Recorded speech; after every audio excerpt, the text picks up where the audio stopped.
Assalamualaikum warahmatullahi wabarakatuh. Wassalatu wassalamu ala Rasulullah.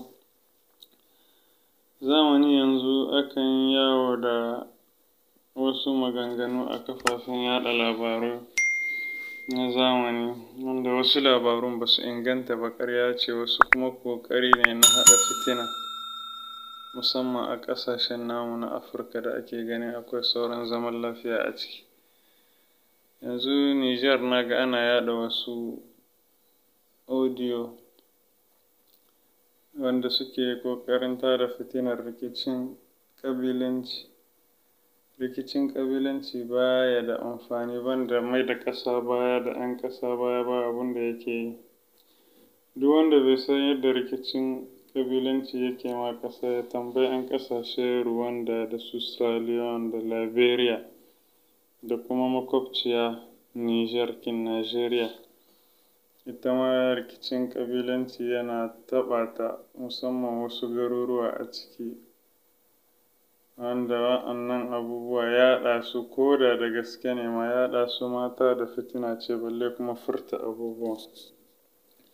Kwanaki na ji ana yawo da wani audio na minti 7, ana cewa wani babban ɗan siyasa ne a Nijar yake magana, yana nuna ana kashe 'yan uwanshi da sauransu. Duk rikice-rikicen da aka yi ta yi a baya bai yi magana ba, sai yanzu ya yi magana. In ma shi ne, in ba shi ba ne, yaɗa wannan audiyon dai bai dace ba, saboda yanayin da ƙasashenmu suke ciki yanzu yanayi ne mai buƙatar a haɗa kai.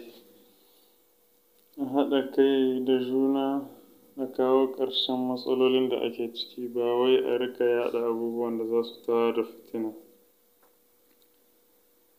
Rikici irin na ƙabilanci yana da tasiri wajen ragargaje ƙasa sosai da sosai, saboda mutum ne kai kana garin wasu, wasu suna garinka. Idan rikici ya tashi sai a ce kowanne ya farma wani. Wannan abu ko dabbobi bai dace su yi shi ba. Dabbobi ma ba za su yi shi ba, amma bani Adam zamani yanzu akan koya musu irin wannan abubuwa wajen mai da ƙasarsu baya.